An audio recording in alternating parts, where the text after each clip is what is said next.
Praise the Lord, saints. This is Elder Adrian Heyman, continuing on a series of lessons that we're doing on the book of Revelation. Currently, we are on chapter number 6, which is the opening of the seals. Most, if not all, theologians believe that, most theologians believe that if you believe in such a thing as a tribulation period, then the seals, the process of them opening, they are essentially what marks the first portion of the tribulation period. And it must be said, must be reminded that the things which happen during this time will be much worse than what has ever taken place in human history. And this is not just talking about one portion of the world, but it's talking about, it touches every part of this globe. In other words, there will be no escape from the ramifications of what takes place during the tribulation period, beginning with the opening of these 7 seals.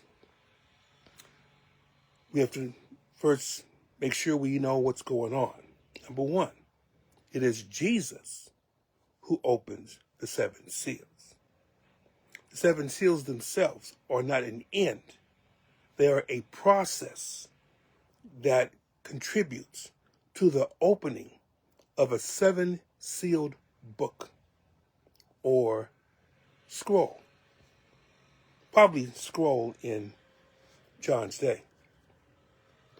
And this book, based upon what takes place, essentially is revealing what takes place in the future. John wanted to know. Jesus has the authority to open it. What happens when each of these seals are opened? Events take place on earth. Some things quite catastrophic, some things not so much. But beginning with the first seal, it was the unveiling of the one who will go around the world and pick up victory after victory after victory without firing a shot, because he has a bow. But if you notice, there are no arrows, there are no quivers. His bow is unarmed.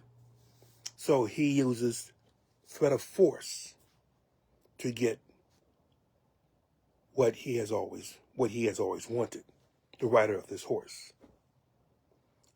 And before one says that doesn't make any sense, it's been done throughout history. Most recently, Adolf Hitler did that masterfully. Was able to get Czechoslovakia and Austria underneath his rule without firing a shot. And the world fell for it until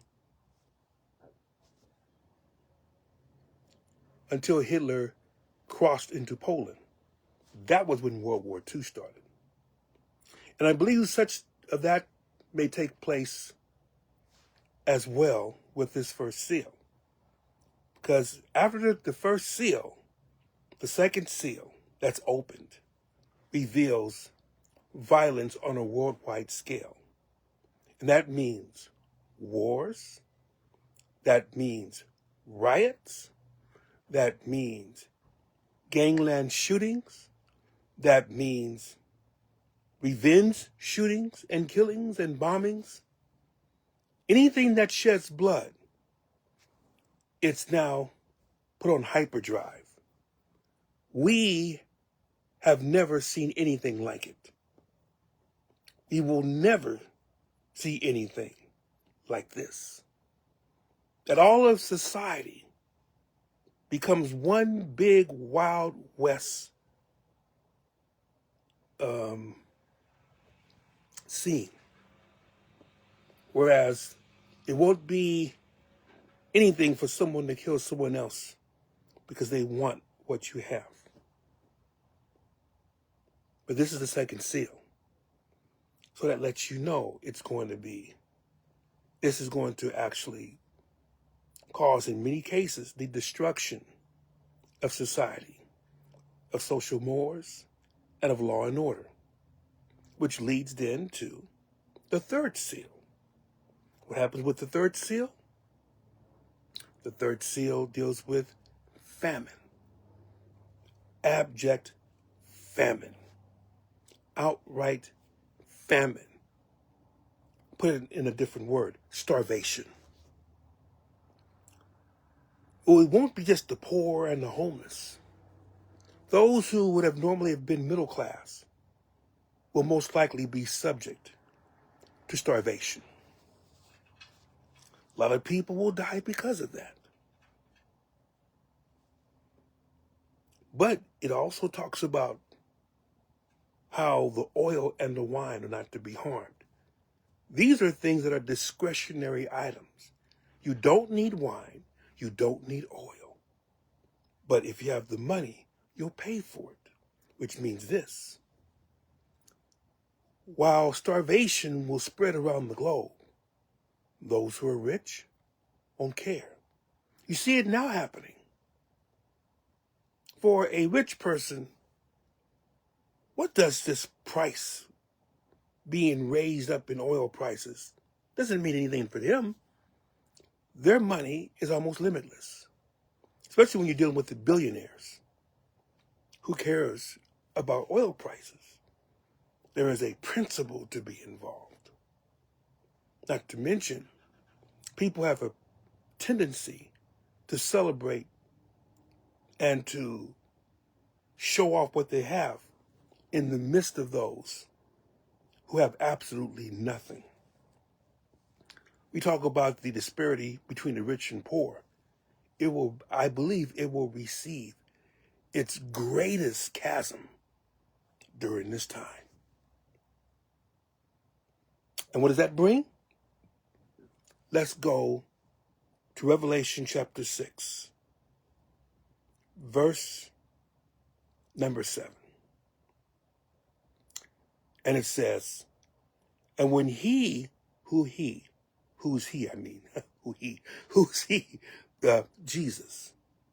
he's the one opening the seals because he's the one that has the authority.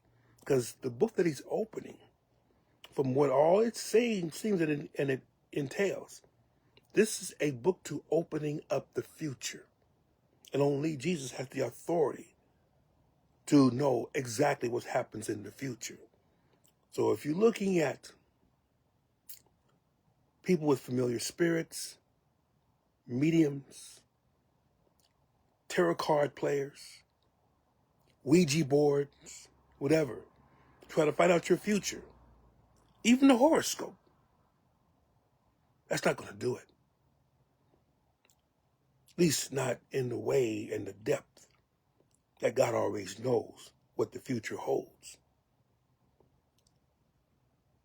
For like the song goes, for I know who holds the future, and it's Jesus. And when he had opened the fourth seal, I heard the voice of the fourth beast say, come and see. It's like a repetition of the first three. Doesn't say in which order that the four living creatures that are described in chapter number 4, how they present each of the seals. Remember, they're the ones that only accompany. They don't do anything about opening up the seal. They just say, come and see. Come and look. See what's about to take place. And as John sees it, so do we. So in this case, what does he see? Verse 8. And I looked, and behold, a pale horse. Now, for this session, I'm only going to do the first part of chapter 8. I mean, the first part of verse number 8. I want to save the second part for another time. But this is going to be frightening enough. So let me take my time with this particular verse. And I looked, and behold, a pale horse. Now, pale does not necessarily give us what this horse really looks like. What it's really entailing is the appearance of a corpse left outside or left to rot. It starts to turn green, a sickly green, as bacteria, fungi, and other materials start eating up on that corpse. And so when you see it, of course, with the stench that goes along with it, it's enough to make you sick. It's enough to make you throw up. This is why when things die, what is it? Dogs, cats, any animal or creature or human beings, you try to get them out of the area as soon as possible. For if not, you will know something has died. Because you will see the stench, or you would smell the stench before you see the body. Whatever grotesque way that body looks like. So that is, when you talk about a pale horse, that's really what it's talking about. It's not talking about how it's almost white. It's not talking about how it's a very slight color. No. It's talking about it's the color of rotting flesh. That's the pale horse. And his name that sat on him. And this is an interesting thing too. The first three seals that were opened were accompanied, of course, by a horse and a rider on a horse.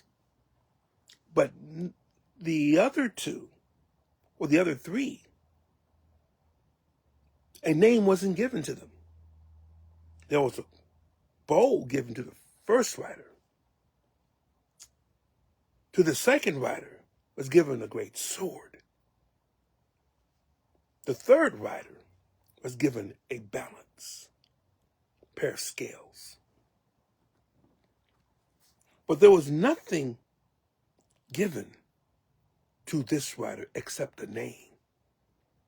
But the name is enough to chill everyone's soul to the bone if this rider comes upon you. For the name of the rider of this fourth horse is death. In all facets, violent deaths, deaths through the famine, deaths due to sicknesses. However it happens, death shows up. And the idea is of death running roughshod over the entire earth. No, it doesn't kill everyone. But there will be such a slaughter, such an amount of dying that most, if not all, the countries of the world will be affected to some extent. Definitely more than what they're used to handling. And I'll go over the numbers in another session. But just the idea that the first horse brings a type of victory that's due to cunning, to intimidation and due to weighing on people's skill or people's fears of war, which unfortunately is then realized in the second seal. Not just war, but the destruction of law and order, of civil society. This will not be a great place to live during this time. People will be fearing for their lives. Remember when, especially if you can remember those in Los Angeles and other cities, that you were shot and killed if you had the wrong color, if you wore red in a crip zone, or you wore blue in a blood zone. Didn't matter whether you were aligned or not, you were killed. You looked at somebody funny, you were killed. You didn't pay the amount of respect that it seemed to be, you were killed. Now, it's gotten better since then.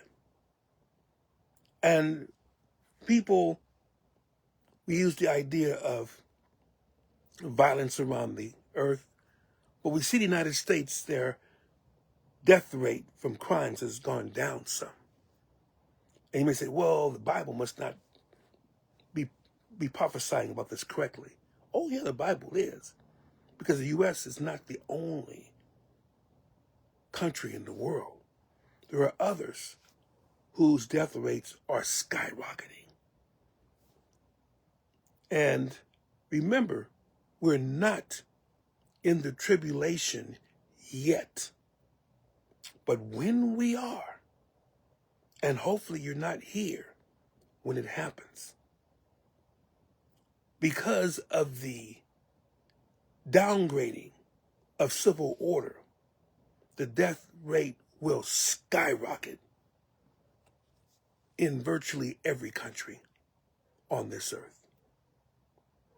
Then it says, and hell followed with him.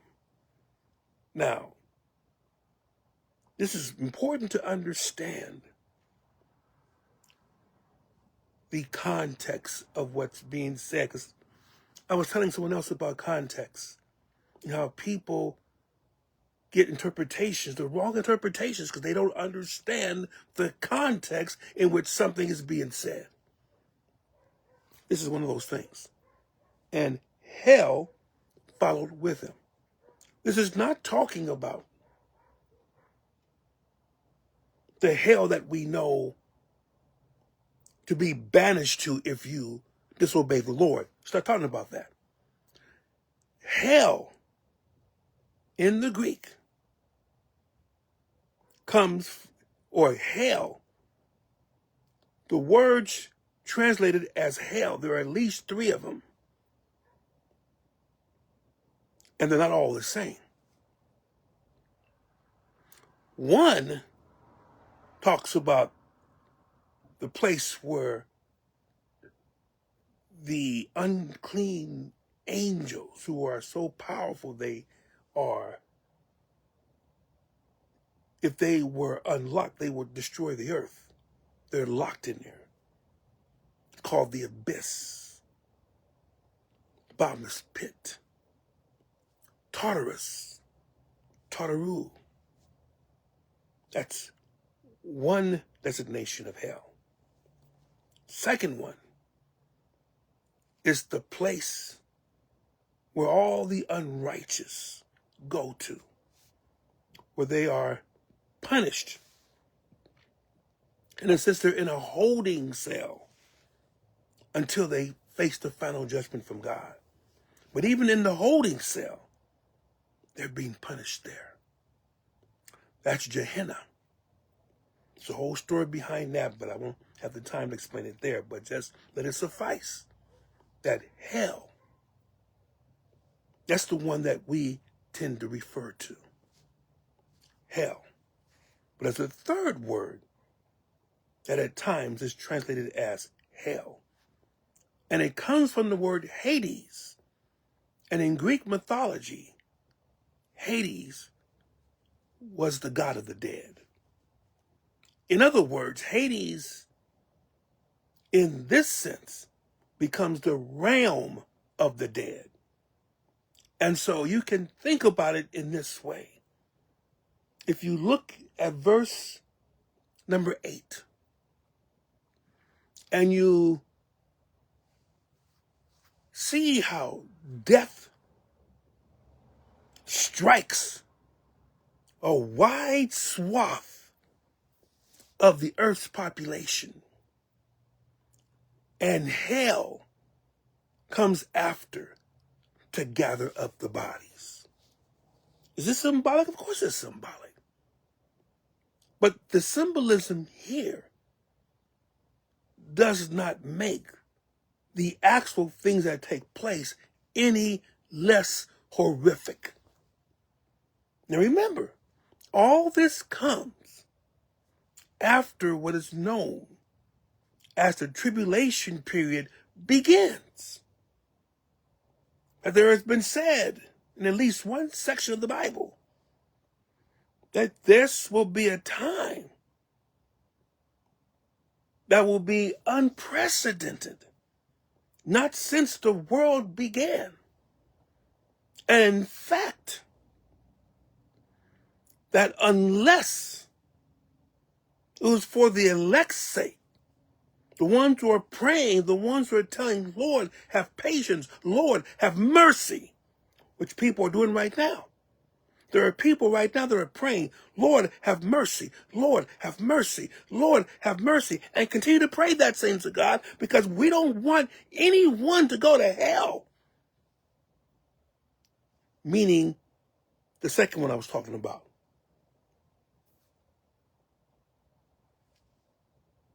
But when the Holy Spirit is taken up, as what Paul told the Thessalonians in his second epistle to them, that when it's taken up, that at that particular point, there is nothing to keep the forces of degradation, of evil, of pure destruction to fall upon the earth. Nothing keeping it from taking place. And to gather up the bodies and to place them in a holding cell. That's Hades, the realm of the dead. In this particular instance, translated as hell. So, we have been through the first 3 seals. And this is what is known because there's horses that are linked with this, and is often called the 4 horsemen of the apocalypse. The white horse, the red horse, the black horse, and the pale sickly horse, or the pale sickly colored horse, which will ravage over the entire earth. Does not mean that we will see these horses if you are so unfortunate to be living during this time. And it's not like this will happen 50 years from now. It may. But it may start happening beginning tomorrow. Now, will it start right after the church leaves? More likely it'll be a few weeks, maybe even a few months of lag time. But that does not mean that's not on its way. It just means that if you have missed the rapture, and there are some people who are trying to tell you there is no rapture, there is no rapture, there's no rapture, don't listen to them. Because they are looking for the world to get better and then Christ to come, which is not what the Bible has said. But it does say that if we should hold on, that we will be able to avoid the hour of temptation, which is to try all those who are upon the earth. The next time I deal with Revelation, I'll deal with the rest of this particular verse. The reason why I cut it off now is because it's so much to say in there, and it is a very sobering, terrifying, horrifying way of looking as to what's going to happen to this world. You want a preview of it? I'll give you a preview. 1/4 of the world's current population will not make it past the 4th seal. Keep that in mind as we pick this up at a later time. God bless you. May He keep you. Love you all in Jesus' name. Take care.